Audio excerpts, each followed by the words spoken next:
answer the question, where are the 1 million jobs? And tell the Prime Minister, all this youth, he asked them if they're looking for a job to call him. How many youth has he called and how many jobs has he provided? That is why we said we will create 1 million jobs in this MTD4. Ask member for Yalupangia, suddenly your friend now. What has he done in the last time? But let me say this. It is the Prime Minister himself who made a commitment to the nation that he will provide and create 1 million jobs. The Honourable Governor for ECPIC. Thank you, Mr. Acting Speaker. My question without notice is directed to the Prime Minister simply because I'm not sure which minister should be answering this particular one.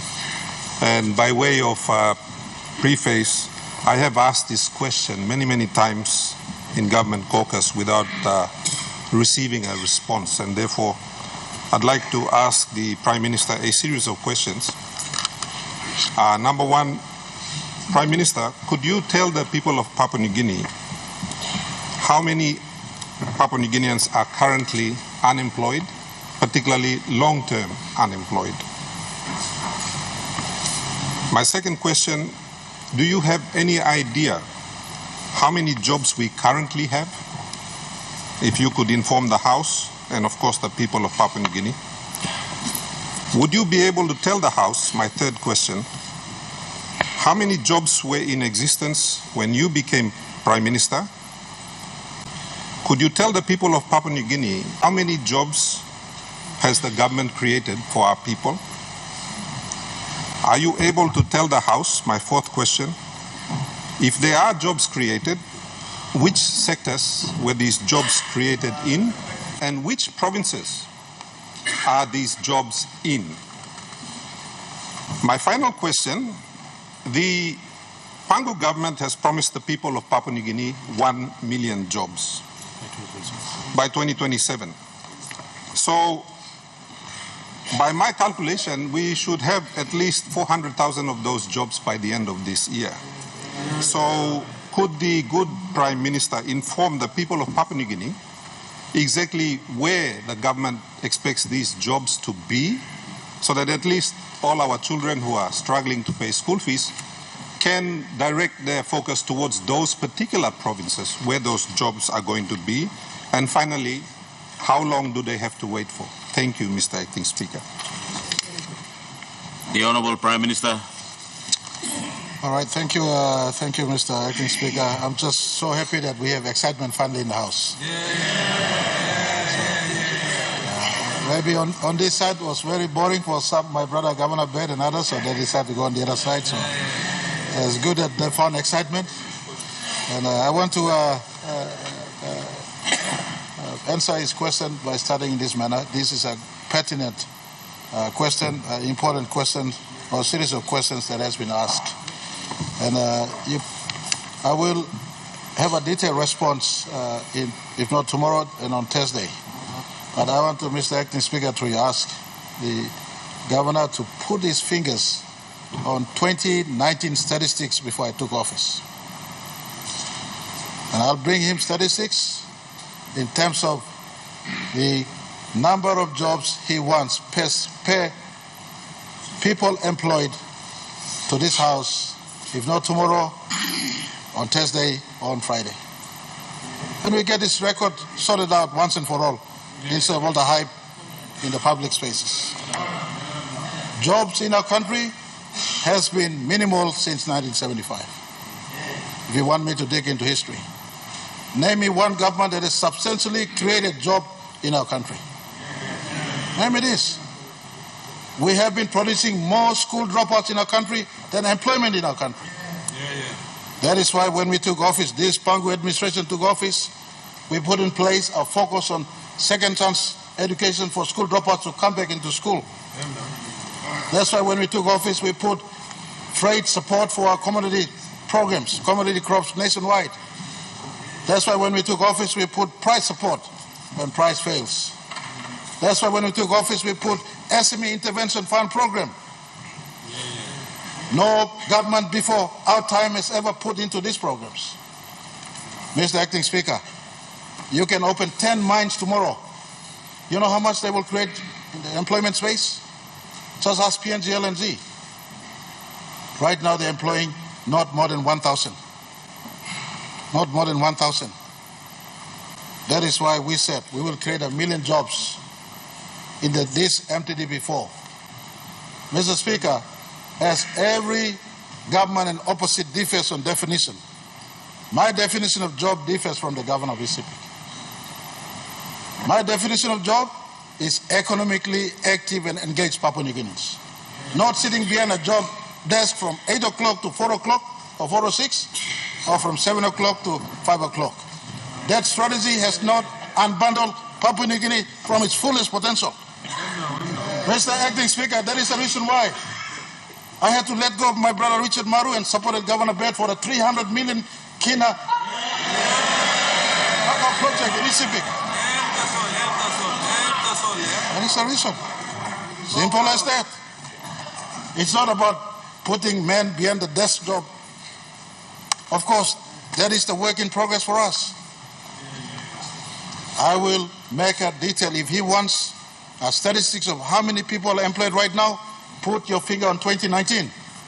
And I'll make reference to what employment was before 2019 and what employment is today. I'll bring it to you in the next 2 or 3 weeks, or 2 or 3 days. But the point is, Mr. Acting Speaker, even if you open up 10 gold mines, 10 gold mines will not employ over 200,000 young Papua New Guineans coming out of school system, grade 8 dropouts, grade 10 dropouts, grade 12 dropouts, university dropouts. Ask member for Yalu Pangia, suddenly your friend now. What has he done in the last time?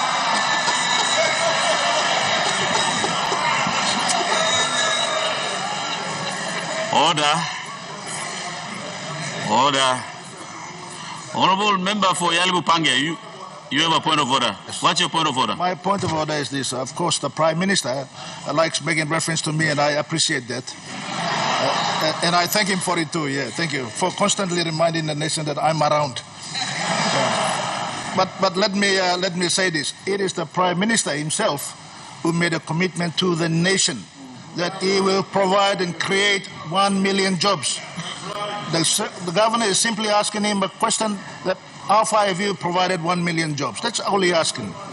Stop blaming people, and we will provide you 2019 data. We'll provide you that. But answer the question, where are the 1 million jobs? And tell the Prime Minister, all this youth, he asked them if they're looking for a job to call him.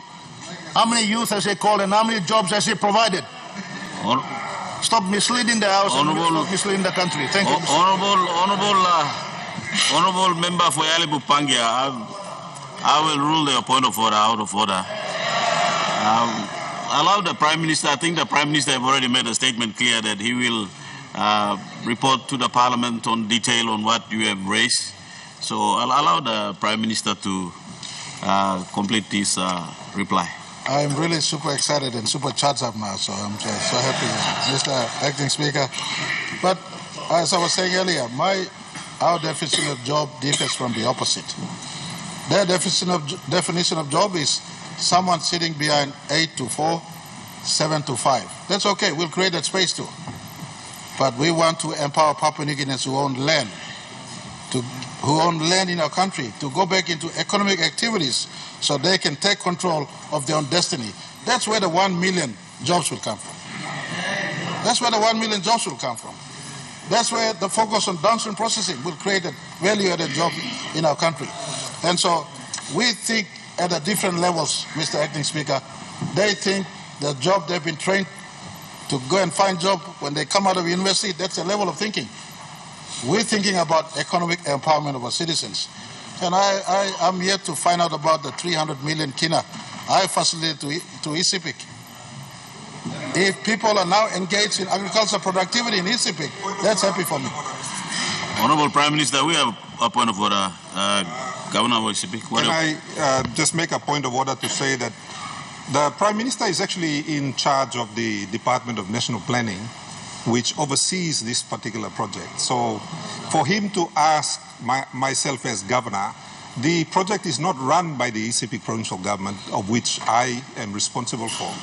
It is run through the European Union program under the Department of National Planning. So I suggest that if he wants a report as to the performance of that particular program, he should look no further than our good minister, the Honorable Ano Pala, for a response. Thank you.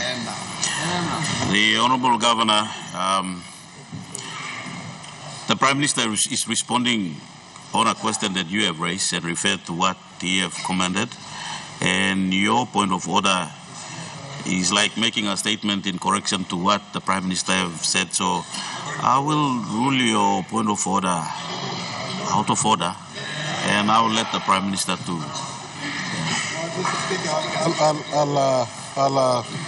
I'll end here, but I just want to give assurance to the Governor. Good questions he's asked. This deserves a 36-based reply.